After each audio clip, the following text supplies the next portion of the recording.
day, everyone. My name is Armando Colasso, and as you can see in my title, there's a few terms that perhaps some might not be familiar, and I'm going to start by addressing those. If we first consider the cross-sectional area of a wing, we get this 2D geometry, which we call an airfoil, which is responsible for creating the pressure differential that results in an aerodynamic force, which we decompose into lift, which balances the airplane's weight, and drag, which needs to be offset by some sort of thrust component. If we now consider the velocity of an airplane, we can obtain a Mach number by dividing its velocity with the speed of sound.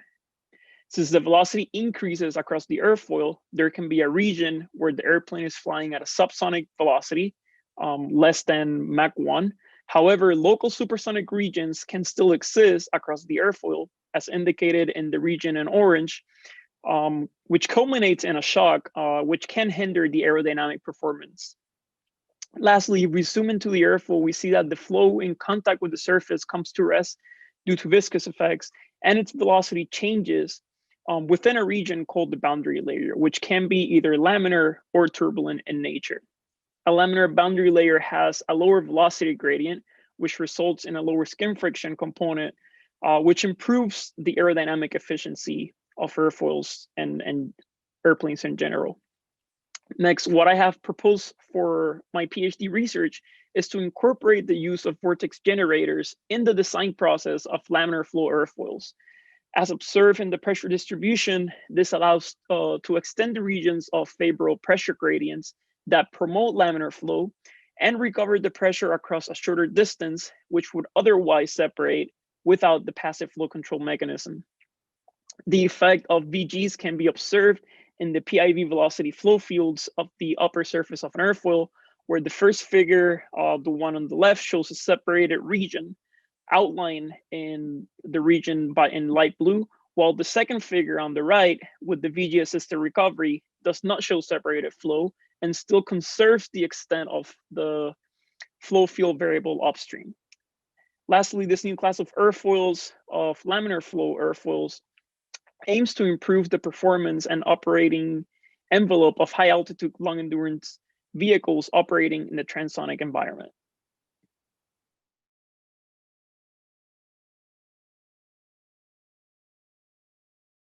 My name is Carolina. I am a PhD student in atmospheric science, and my research is concerned with implementation of deep roots in a numerical land surface model. And the purpose of this research is to better understand the connection between subsurface moisture and the atmosphere. So I have a picture here of some trees with deep roots, and some tree species develop deep roots to allow them to take up moisture from areas near the water table, which is a reservoir that sometimes can be very far below the Earth's surface. And these deep roots allow these tree species to maintain their functionality and productivity during seasonally dry periods because they're not as water stressed as they would be otherwise. On the next slide, I have an illustration of the problem that we're trying to address with this research. So in reality, we have these tree species with deep roots that extend near the water table, but in numerical models that are used for climate and weather prediction, we don't have these deep roots.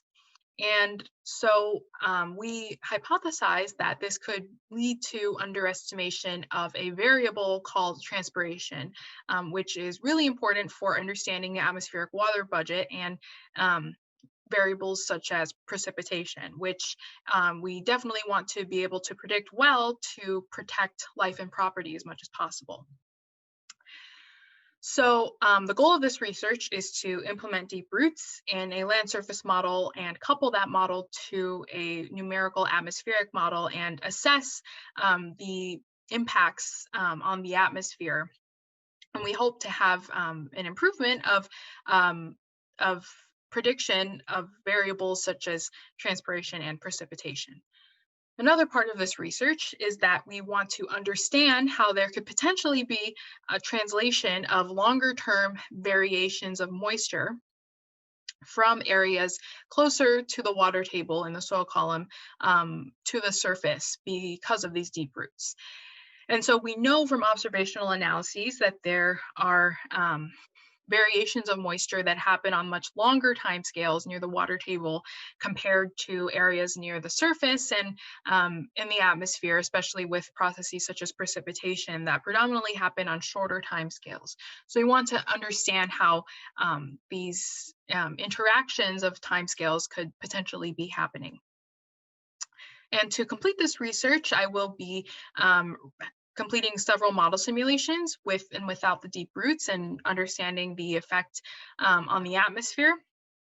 I also will be using time series analysis methods such as Fourier analysis to understand the interaction between timescales. Thank you.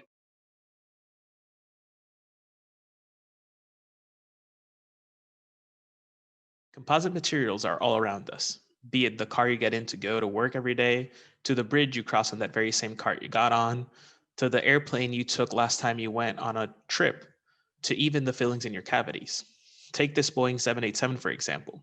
50% of its structure is made of carbon fiber composites, as shown by the shaded areas in the picture.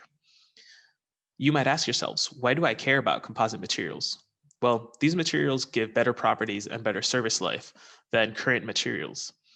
These materials, like I said, are in your car. So think about that. That means that your car is lasting longer and needs to get taken to maintenance less often than when we use traditional materials to make them. They do come at a great cost, though. They take a lot of energy to produce. Just the fuselage in this aircraft takes the amount of energy needed to power 2,300 homes for a day. Think about that. How many of these aircrafts are flying in the airport you last went to or the airports worldwide? That's a lot of homes that are being powered just for one piece of a big structure that make up these aircraft. That is not sustainable for our future. That is where the group from our group comes in. Our group focuses on using a fast, energy efficient method to make these same materials. It is called frontal polymerization. And as shown in the top right picture, we take just a single initiation point and we can make these similar materials in less time and with less energy going into them. We've even shown that we can mimic the same structure used for the fuselage of this aircraft and make it in a fraction of the time with a fraction of the energy input. That's a lot of energy savings, and that shows that we can strive towards that sustainable future. And we haven't stopped there. We've tried to expand and push the limits on our technique. And we've shown now that we can start mimicking some of the patterns we see in nature. Sand dunes, for example, have a naturally occurring pattern that is actually random in nature. And we've started to find that by adjusting our technique, we can mimic these patterns and get the same random patterns as shown in the picture on the right. And this is just the beginning of us pushing the technique to our limit. However, even though we can make these patterns, we still don't really understand what is going on within our material and the changes that it's going through as it's being made. That's where my research comes in. I want to help better understand what is actually going on within the material, outside the material, as it's changing from just the monomer to getting all these patterns to becoming a full-on composite. And hopefully these can help us better design the materials in the future and again, strive towards that sustainable future we all want for ourselves.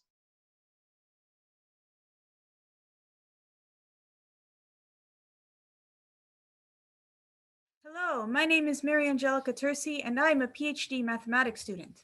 In this talk, we mathematically formalize two common concepts and show an interesting relationship between them. The first is universality. When we hear the term universal, we might visualize the universe, which contains all known matter, or a university where all fields of knowledge are studied. The second is homogeneity. In chemistry, we have the notion of homogeneous mixtures where different particles are evenly distributed. Or we might think of homogenized milk, so thoroughly mixed with the cream that it looks like a single indistinguishable liquid. It turns out that both universality and homogeneity have mathematical formalizations.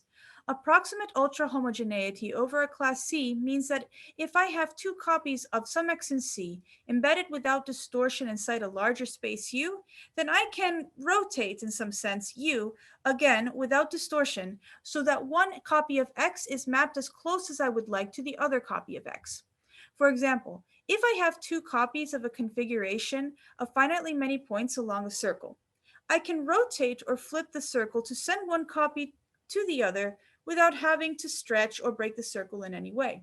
Essentially, all the portions of the circle are the same with respect to the whole. Similarly, universality for a class C means that any x in C embeds into U without distortion, much like looking at a reflection of yourself in a perfectly smooth mirror. For example, I can map the unit ball of any finite dimensional norm vector space so that its boundary is part of the boundary of an infinite dimensional cube. So, how do these very different concepts relate to each other? In short, homogeneity and universality combined give you uniqueness.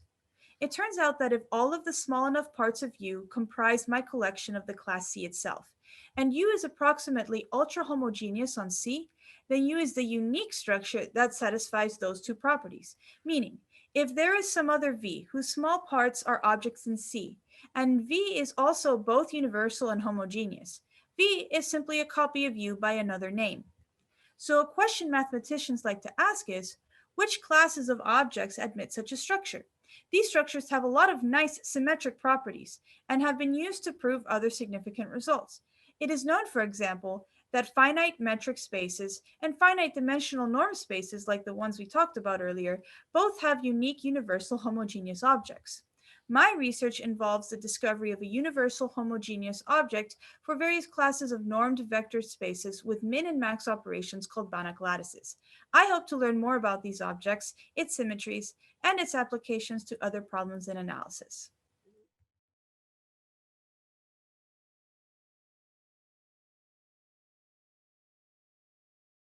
I would not be surprised if you do not believe me when I say that your modern television display uses the same technology that is being applied to cutting-edge diagnostics and therapeutics. Quantum dots are nanocrystals, 1/1000th the width of your hair, used in your modern QLED displays and in cells attached to biological markers that are unique to diseases like breast or prostate cancer. These seem like applications with no overlap.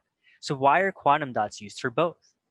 It all comes down to the relationship between light and color and the ability for quantum dots to emit light whose color is pure. We normally think of color by the names we give it: blue, green, yellow, or red. But the colors we see correspond to the wavelength of the light. And in fact, we give a range of wavelengths the same name. Blue is not just light with the wavelength of 450 nanometers, but different shades of blue have a wavelength from 425 to 475 nanometers. When I say the color of a quantum dot is pure, I mean the range of wavelengths is very small. Furthermore, this range is tunable, for example by changing the size of the quantum dot. So I can modify the quantum dot to have a color with a larger or smaller wavelength. For biological imaging, we want to have several colors that are clearly distinguishable to track multiple things inside the cell simultaneously. The ranges of wavelengths cannot overlap, so having a tool with small ranges means I can fit more of them within the visible light spectrum and image multiple things at once. The structure of quantum dots is not simple. Not only do you have the material they are made out of, but also what they are coated with so that they are stable and interact with the biological markers you want to track. With so many design levers to balance at once, the development of new quantum dots is a time-consuming and costly endeavor. Fortunately, our ability to predict how materials behave using quantum mechanics simulations has developed to the point where we can describe the properties of quantum dots before we go through the process of making them. This means we can identify promising candidates for new quantum dots and narrow the field of choices to ones that will work in biological imaging. I use our ability to predict in order to create new quantum dots, and then use that information to assess the quality of my prediction. This self-contained feedback loop between simulation and experiment promises to reduce the time for development of quality bioimaging materials. With more bioimaging materials, then, we can study more complicated biological systems.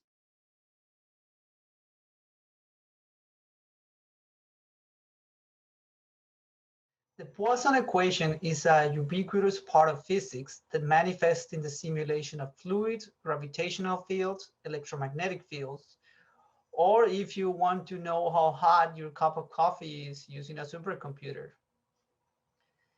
For fluid simulations, more than 80% of the time goes into solving the Poisson equation, making it the perfect target in optimizing code and algorithmic performance. In parallel computing, a partition of the physical domain is given to individual compute units. These smaller pieces of the puzzle work together to solve the larger problem by refining the solution over a number of iterations. The more iterations they require to achieve a prescribed tolerance, the longer the simulation takes. This issue is especially challenging in computing systems where communication is more expensive than computation, like those based on graphics processing units, also known as GPUs. Minimizing the number of iterations, therefore, is key in achieving good performance, and new algorithms need to be designed with GPUs in mind. During every iteration, the portion of the work is computed locally and another portion requires communicating with other processes. Assuming the communication stays roughly the same, increasing the local computation can compute the local approximations and reduce the overall number of iterations. Based on these observations, we proposed extending the local partitions so that they cover the entire domain using coarser and coarser elements as we move away from the local data. Extending the partition in this manner guarantees that the extra work is no more than twice the work that we started with. Using GPUs, the increased computational load can be cheaply evaluated at little extra cost, resulting in fewer iterations.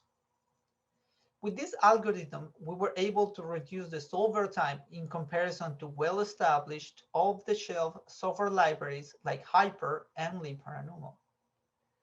At this stage, this work is limited to structured domains, but we hope to extend our ideas to more complicated geometries, like those using real-world simulations. Working with this class of problems has many challenges as the coarsening of the mesh is not straightforward and different expansion algorithms may need to be considered. This is an exciting field with huge potential for impact. Our ultimate goal is helping scientists get more results out of their computing resources by using the hardware more efficiently. Thank you.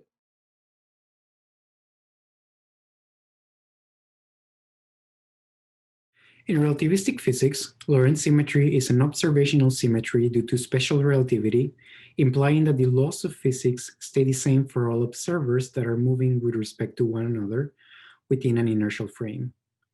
In other words, the laws of physics must stay the same regardless of the speed and the direction with which you are moving. Similarly, CPT is another symmetry of nature for charge, parity, and time reversal. And we're interested in violations of these symmetries because there are certain exotic theories that predict this and thus imply new physics. So what do we mean by new physics? Well, new physics is anything beyond the standard model of particle physics, which is the fundamental framework that describes all of nature in terms of 17 elementary particles and their interactions. However, we know that the standard model is not complete, as it contains 25 free parameters, the so-called hierarchy problem, and it does not account for the existence of dark matter. As such, we look for better and more complete theories. One of those is the standard model extension, which was developed by Kostelecki in the 90s, which is an effective field theory that contains the standard model, general relativity, and operators that break Lorentz symmetry. And there are coefficients that are associated with these operators, which can be measured directly in low energy processes such as single and double beta decays. In the bottom left plot, you can see how the spectrum from a double beta decay process of a certain isotope is shifted due to the Lorentz violating perturbation. So the dotted line is the standard double beta decay spectrum for that isotope, and the dashed line is the spectrum due to the Lorentz violating perturbation. So this is one of the searches that we implemented using our experiment EXO200. So we measure the double beta decay spectrum, as you can see in the plot on the bottom right. And our analysis was consistent with no Lorentz symmetry violation. However, this analysis was severely limited as at the time, we were only able to reconstruct events precisely down to 1000 keV. So since then, we have implemented several improvements in our analysis, so we can now reconstruct events very precisely down to 600 keV. And we have also implemented a deep neural network that allows us to better model our backgrounds. So one of the projects that I'm currently working on is implementing this search, but now using the new analysis techniques that we have developed over the last couple of years. And this is what I'm working on right now. Thank you.